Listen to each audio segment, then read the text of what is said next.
The human's name was Ethan Hawley. He was not a soldier, not a hero, not a famous explorer. He was just a normal human who needed work. When the offer came, it looked simple. 6 months. One space station. Good pay.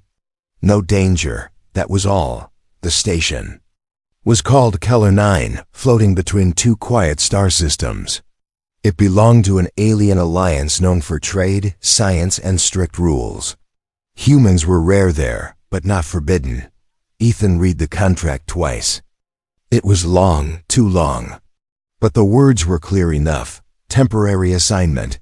No permanent obligations. Return passage guaranteed. He signed. The moment Ethan stepped off the transport ship, he felt it. The station was silent, not empty, just quiet. Aliens of many shapes moved through wide halls, but none of them spoke loudly. Their eyes followed him, not with fear, not with hate, with interest. A tall alien guide waited for him.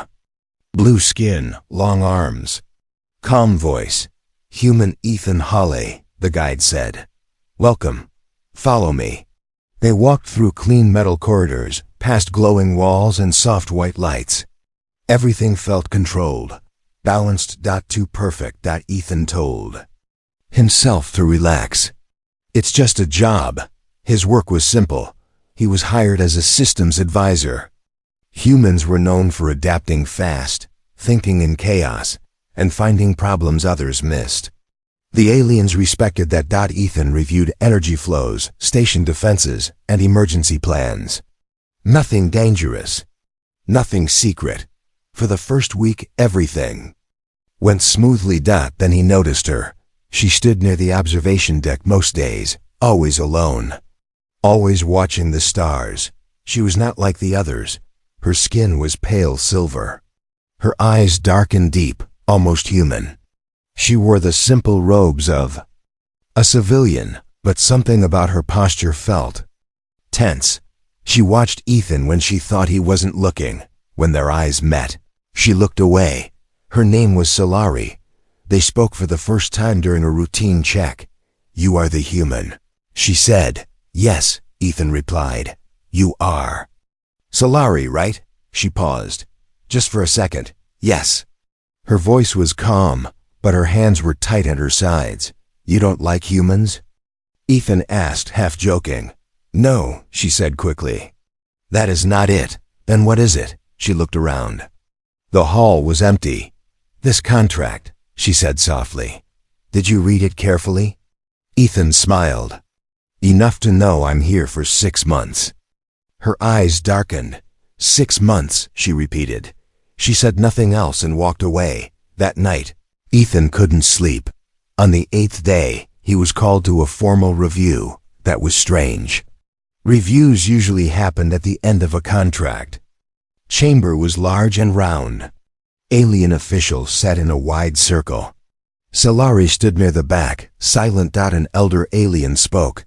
Human Ethan Hawley, your performance is acceptable.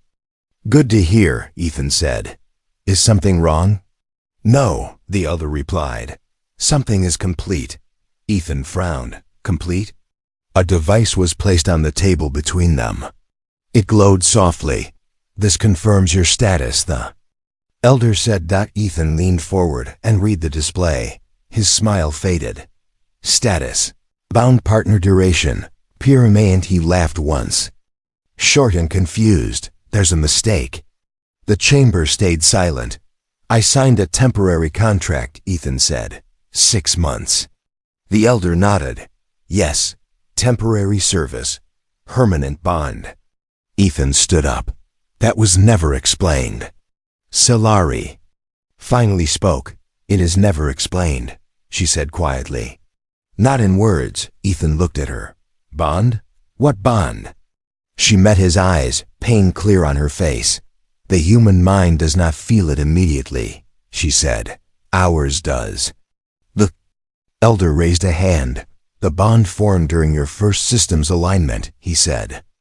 Your neural patterns synchronized with station core processes. This created a life-binding link. Ethan shook his head. That's impossible. I felt nothing. That is why humans are chosen, the elder replied. You endure first. You understand later. Ethan's heart started to race. So what does this mean? He asked. Solari stepped closer. It means, she said softly, you are no longer temporary. Ethan stared at the glowing device. Can it be undone? Silence. Then. The elder spoke one final sentence. No bonded partner has ever left. Ethan felt the room closing in. He had come for work. For money. For 6 months, he had not come to stay forever. And yet, as the device pulsed with light, one truth became clear. The contract he signed was never temporary. Ethan did not sleep that night. The room given to him was quiet, clean and safe, but his mind was loud. Every time he closed his eyes, he saw the glowing words on the screen. Bound partner Pierre Nayant. He sat on the edge of the bed and rubbed his face. This is insane, he whispered to himself. Humans sign contracts all the time. Long ones, short ones, bad ones. But no human signed their entire future away without knowing. And yet, here he was. The next morning, nothing looked different. The station halls were calm. The lights were soft. Aliens moved as they always did. No guards followed him. No alarm sounded. It almost made things worse. Ethan went to work like normal. He checked systems, reviewed data, fixed small problems. No one stopped him. No one explained anything. It felt like the station was pretending nothing had changed. But Solari was different. She was waiting outside his work area. She stood very still, her hands folded, her eyes fixed on him the moment he arrived. You didn't leave, she said. Ethan gave a short laugh. Didn't get the chance. She nodded slowly, like she had expected that answer. You are angry, she said. Yes, Ethan replied, and confused. And still thinking this is a mistake, she looked down. I hoped you would think that. Hoped? Ethan asked. Why would you hope for that? Because it hurts less, she said quietly. They walked together through a long observation corridor. Stars stretched endlessly outside the glass. Ethan finally stopped. You knew, he said. Didn't you? Solari didn't answer right away. Yes, she said at last. I knew the bond would form. Then why didn't you tell me? Her shoulders tightened. Because humans always leave when they are told. Ethan frowned. That's not true. She looked at him then, really looked at him. You are kind, she said. But kindness does not mean staying. Ethan had no answer for that. As days passed, Ethan began to notice small changes, not in himself. In her. Solari stayed close. Too close. If Ethan moved to a different section, she appeared soon after. If he skipped a meal, she noticed. If his voice sounded tired, she asked why. She didn't touch him. She didn't command him. She worried. Once, during a system failure drill, Ethan slipped and cut his hand. It was minor. Barely blood. Solari froze. Her breath hitched. Her eyes widened in fear. It's nothing, Ethan said quickly. But she grabbed his wrist, her hands shaking. Do not say that, she whispered. Pain to you is pain to me. Ethan pulled his hand back gently. That's not possible. It is, she said. For us. Later, Ethan accessed public alien records, not restricted. Not hidden. That scared him. The truth was right there. Bond was not romance, not ownership, not control. It was biological survival. Solari's species had weak physical forms, weak immune systems, weak emotional stability. They survived through Bond's shared strength, shared stress, shared will. Humans were different. Humans adapted. Humans endured. Humans carried pain and still moved forward. To them, humans were anchors. Ethan felt cold. That night, Solari came to his quarters. She did not enter. She stood at the door. I felt your distress, she said. You shouldn't, Ethan replied. You shouldn't feel anything from me. But I do, she said simply. He looked at her. Did you choose this? She shook her head. I was chosen to accept whoever arrived, and if you didn't accept, then I would slowly fade, she said. That is our way. Ethan clenched his jaw. So I'm your life support. She stepped back, hurt clear on her face. No, she said firmly. You are my bond partner. There's a difference. What's the difference? He asked. She answered without hesitation. One is used, the other is trusted. Ethan turned away, staring at the wall. You feel this bond, he said. I don't, she nodded. Not yet. Will I? Yes, when? When you understand what it costs to break it, she replied. Ethan looked back at her. Can it be broken? Solari's voice dropped to a whisper. Yes, his heart jumped. Then why? Because if you break it, she said, tears forming in her eyes, I will not survive it. Silence filled the space between them. Ethan had faced danger before, risk, fear, loss, but this was different. This was not a chain he could see. This was a life tied to his, without his consent, but now fully real. As Solari turned to leave, she said one last thing. You don't feel the bond yet, she said softly, but when you do, it will be stronger than fear. Ethan stood alone in the quiet room, realizing something terrifying. The bond may not control him yet, but it was already changing her. Ethan began to notice the station was watching him, not with cameras, not with guards, with expectation. Every corridor he walked through felt quieter now. Conversations stopped when he passed. Alien eyes followed him, not with curiosity anymore, but with hope. And fear. He did not like that feeling. 3 days after Solari's confession, Ethan was summoned again. This time, not to a council chamber, to a medical wing. The doors opened without sound.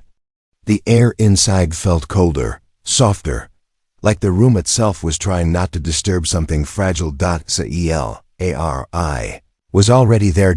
She stood beside a transparent chamber. Inside, an alien child lay asleep, small, thin. Its chest rose slowly, with effort. What is this? Ethan asked. Solari didn't answer. An elder medic stepped forward. This is our future, the medic said. And our failure. The child's skin was pale and cracked. Its breathing was uneven. Machines surrounded it, glowing faintly. It's sick? Ethan asked. All of them are, the medic replied. Solari finally spoke. Our species is ending, she said. Ethan turned to her sharply. Ending how? She placed her hand on the glass. Our bodies weaken with each generation. Our minds break under stress. We feel too much, we endure too little. Ethan swallowed. And bonding fixes this? It delays it, she said. Sometimes. They moved to another chamber. Inside were records, not words but images. Aliens collapsing under pressure. Entire crews freezing during emergencies. Civilizations falling apart, not from war, but from fear. We evolved without conflict, the elder medic said. Peace shaped us. But peace did not teach us endurance. Ethan watched in silence. Then the image changed. A human colony ship. Damaged, burning, still moving forward. Humans working with broken limbs. Humans arguing and then solving the problem.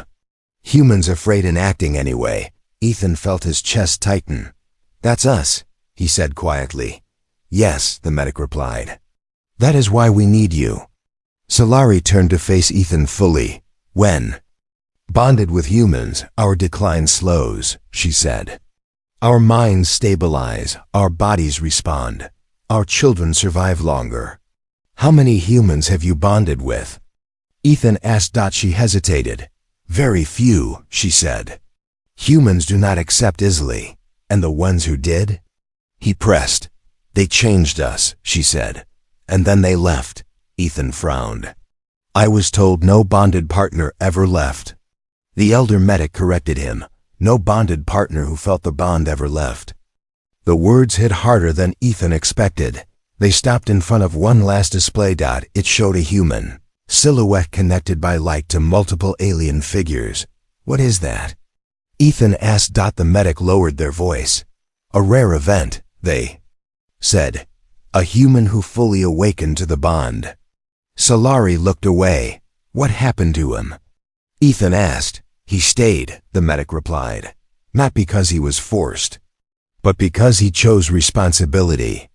Ethan laughed bitterly. So, that's the plan. Wait until I feel something strong enough to trap me. Solari stepped forward, her voice shaking. No, she said. If you leave now, before awakening, I will die. Slowly, quietly. Ethan stared at her. That's not a choice, he said. It is, she replied. For you. Later, Ethan stood alone in the observation deck. Stars burned silently beyond the glass. He finally understood the truth. This was not about control. Not about ownership. Not even about survival alone. It was about borrowing human strength, human will to hold together. A species that never learned how to suffer and move forward. Solari joined him. You think we are weak, she said. Ethan shook his head. No. I think you're untested. She almost smiled. What will you do? She asked. Ethan looked at the stars. At the endless dark humans had always pushed through. I don't know, he said honestly. But if you needed a chain, you chose the wrong species. Solari looked at him in confusion. We don't break chains, Ethan continued. We decide whether to carry them. Somewhere deep inside him, something shifted. Not pain. Not fear. Purpose. And for the first time, Solari felt it too. Her eyes widened. You felt it, she whispered. Ethan didn't answer, because now he knew the most dangerous truth of all. They needed humans not for obedience, but for choice. The decision came quietly. No speech. No anger. No dramatic moment. Ethan simply woke up and knew one thing. He had to leave, not because he hated the station, not because he feared Solari, but because a choice only mattered if he was still free to make it. If he stayed now, it would never be a choice. He said nothing to anyone. Ethan packed a small bag. Basic clothes, datapad, personal items he had brought from Earth. He moved calmly, like a man following a routine. The station did not stop him. That made him uneasy. The transport terminal was almost empty. A single ship waited, small, fast, built for human use. His name was already on the manifest. Return destination, Earth. Ethan stared at the screen. So they really are letting me go, he muttered. He stepped forward, and the lights went out. Not suddenly, not violently. They dimmed, as if the station itself was holding its breath. Behind him, a familiar voice spoke. I told them you would try. Ethan turned slowly. Solari stood at the entrance of the terminal. Calm, still, her eyes locked on his.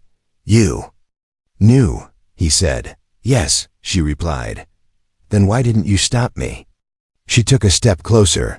Because this moment matters, she said. For both of us. Ethan gestured toward the darkened terminal. This doesn't look like letting me choose. Solari shook her head. I did not order this. A low hum filled the air, not an alarm. Something deeper, older. The station core had gone into silent lockdown. No warnings. No announcements. Just refusal. The terminal doors sealed shut. Ethan laughed once, sharp and bitter. So this is how it ends, force. Solari's voice broke for the first time. No, she said. This is how it begins to break. She pressed a hand to her chest. I can feel the station pulling you back, she whispered. It is reacting to you, not me. Ethan froze. You're saying I caused this? Yes, she said. Your stress. Your decision. The bond is responding. They were not alone anymore. Council members entered the terminal. No guards, no weapons. Just elders with tired eyes. The lead elder spoke. Human Ethan Hall, the station will not release you. Ethan faced him. Because you won't allow it? No. The elder replied. Because it cannot. Ethan clenched his fists. So that's it. I'm a prisoner. The elder shook his head. You misunderstand humans, he said softly. Prisoners stop struggling. Ethan stepped forward until he was face to face with the elder. You built this bond to use us, Ethan said. But you forgot something. The elder waited. We adapt, Ethan continued. Even to your systems, even to your chains. For the first time, something like uncertainty crossed the elder's face. Ethan turned to Solari. If I stay now, he said, it will never be my choice. She nodded slowly. Tears gathered in her eyes, but she did not look away. I know, she said. Then let me go, Ethan said. She closed her eyes. The station shuddered. Not from damage, but from conflict. A voice echoed through the terminal. Not spoken. Transmitted directly. Core status. Instability detected cause. Bond severance. Adam Solari gasped and fell to one knee. Ethan rushed to her side. What's happening? He demanded. You are pulling away, she whispered. The bond is tearing. Ethan felt it then, a pressure in his chest. A sharp ache. Like something vital being stretched. Too far. He sucked in a breath. So this is what it feels like. The elder spoke urgently. Stop, he said. If you continue, she will not survive. Ethan's jaw tightened. So my freedom costs her life. Yes, the elder said. Ethan looked at Solari. She met his eyes, pale but steady. If you leave, she said weakly, I will not blame you. That was the moment everything changed. Not the lockdown. Not the pain. Not the threat. Her acceptance. Ethan closed his eyes. Then he made a decision, but not the one they expected. He stood up slowly. I'm not leaving, he said. The station lights brightened slightly. But I'm not staying like this either. The elder frowned. What do you mean? Ethan looked at all of them. Elders, systems, walls, stars. You don't own me, he said. And you never will. Solari felt the bond settle steady, calm. Ethan opened his eyes. This isn't the moment I tried to leave, he said. It's the moment you learned. Humans don't stay because they're trapped. After the lockdown ended, the station felt different. Not quieter. Not louder. Careful. Aliens no longer watched Ethan with hope alone. Now there was uncertainty. He noticed it in small things. Doors opened a second slower. Conversations paused when he entered. Council members avoided. Meeting his eyes, they were no longer sure who controlled the bond. Ethan was not confined. That surprised him. No guards followed him. No rules were added. No threats were spoken. Instead, the council invited him, a formal request. Calm language that scared them more than force ever could. The council chamber was full. Solari stood beside him, not behind him. That was new. The lead elder spoke first. You have disrupted a system older than your species, he said. Explain why. Ethan folded his arms. Because your system assumes one thing, he replied. That bonds replace choice. The elder tilted his head. They ensure survival. No, Ethan said. They delay collapse. A ripple of quiet shock moved through the chamber. Ethan activated a data screen. I reviewed your records, he said. Every bonded success, every failure. Images appeared. Alien partners stabilized for a time. Children lived longer for a time. Societies recovered, briefly, then declined again. You keep borrowing strength, Ethan continued. But you never learned to build it. Solari's breath caught. The elder's voice hardened. You speak as if you understand us. Ethan nodded. I do. You avoid pain. A sharp reaction spread through the room. You built a peaceful civilization, Ethan said. That's admirable. But peace alone doesn't teach endurance. He changed the display. Human disaster records. Earthquakes, wars, collapses. We didn't survive because we were strong, Ethan said. We survived because we kept choosing to stand up. Silence followed. The elder spoke slowly. You suggest we abandon bonding? No, Ethan replied. I suggest you stop using it as a cage. Solari turned to him. What are you saying? Ethan met her eyes. The bond shouldn't trap humans, he said. And it shouldn't replace your growth. He faced the council again. If you want humans to stay, he said, give them a reason worth staying for. The elders withdrew to deliberate. Hours passed. Ethan sat with Solari in a quiet corridor. You challenged everything, she said. Someone had to, he replied. And if they refuse? She asked softly. Ethan looked at her. Then I'll leave. Her fingers tightened around his sleeve. But it will be my choice, he added. The bond warmed, not tightened. Solari felt it. The council returned. The lead elder's posture had changed. Less certain. Less superior. We will alter the bond, he said. Gasps filled the chamber. It will no longer activate without mutual consent, the elder continued. And bonded humans will be free to leave. Ethan raised an eyebrow. And your species? The elder paused. We will face growth, he said. Without borrowed strength. Later, Ethan stood alone in the observation deck again. The stars felt closer now. Solari joined him. You didn't break the chain, she said. Ethan smiled faintly. No, I showed you it was never locked. She studied him. Why didn't you leave? She asked. Ethan took a breath.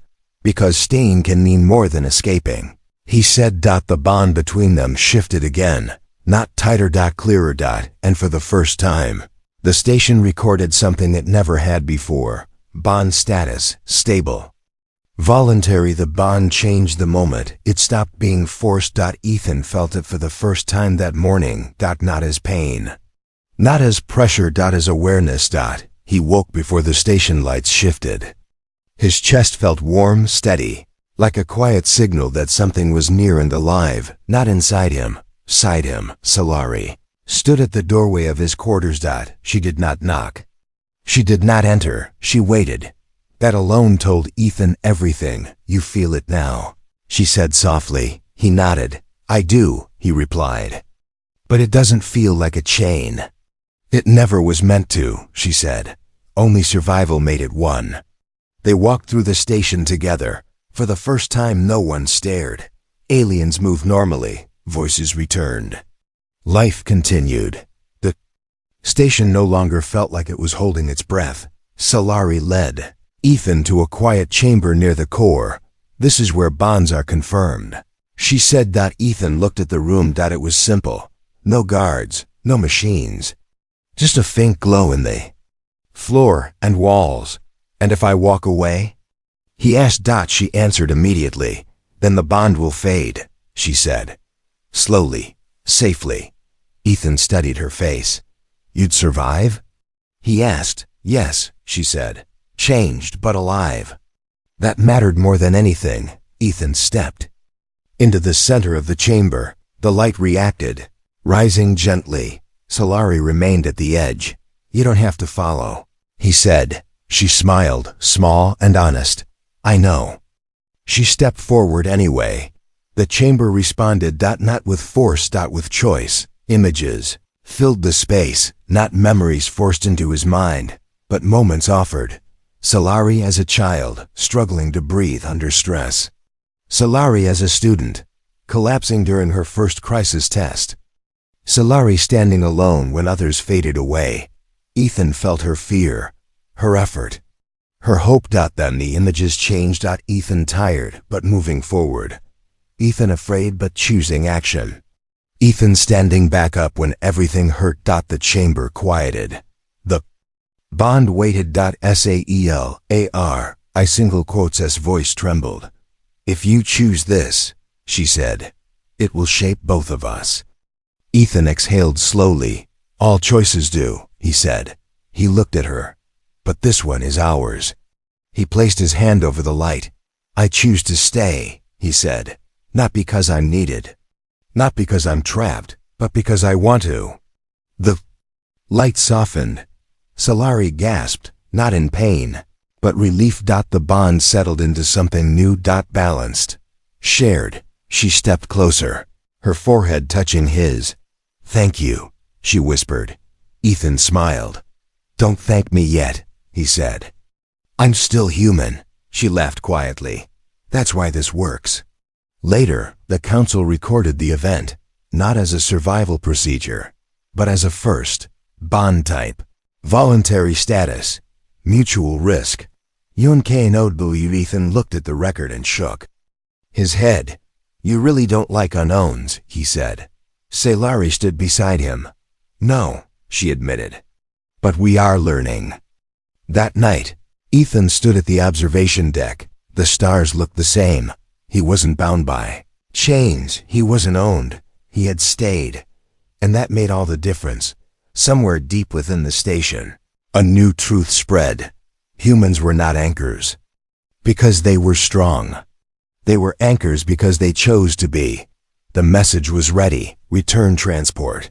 Confirmed departure. Ethan stood in front of the terminal screen, staring at the words. No locks.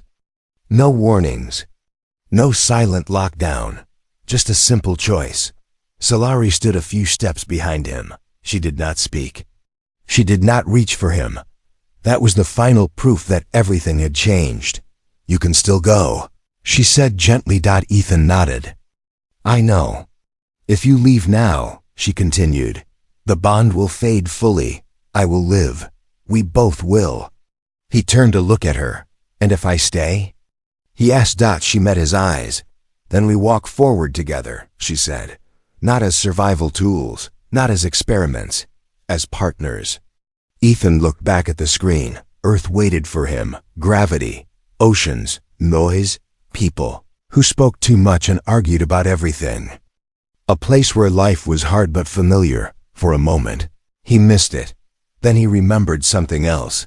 He remembered the child in the medical chamber, breathing easier now. He remembered the council learning to argue, disagree, and still move forward. He remembered a species discovering that pain did not mean the end. He remembered Solari standing alone and choosing trust anyway. Ethan reached out and closed the return request. The terminal screen faded. Departure CNC Elite No. Alarm sounded. Somewhere deep in the station. Systems updated quietly. The news spread fast. The human stayed. My choice. No force. No bond pressure. Aliens gathered, not in fear, but curiosity. They watched as Ethan walked the halls freely. They listened as he spoke openly. They learned as he challenged ideas without anger. The council invited him one last time. This time, the room felt different. The elder stood and bowed slightly. You could have left, the elder said. Yes. Ethan replied. You did not, the elder continued. Why? Ethan thought for a moment. Because leaving is easy, he said. Staying is how things change. The elder accepted that answer. Solari stood beside Ethan as a new record was entered. Not just his name, a new classification. Human status. Voluntary. Resident role. Advisor, partner, CATL. Weston raised an eyebrow. Catalyst. Solari smiled. You make things react. Yeah, he said. That sounds like us. Years later, stories spread beyond the station. About a human who was offered freedom and stayed anyway. About a bond that did not enslave but balanced. About a species that learned strength instead of borrowing it. Other humans came, not because they were trapped, because they were invited. One night, Ethan and Solari stood together at the observation deck. The stars burned bright. Do you ever regret it? She asked softly. Ethan shook his head. No, he said. I didn't lose my freedom. He took her hand. I used it. Solari leaned into him, feeling the bond steady, warm, chosen. Far from Earth, in a quiet stretch of space, a new truth took root. Humans are not bound by chains. They are bound by decisions, and this human This human stayed.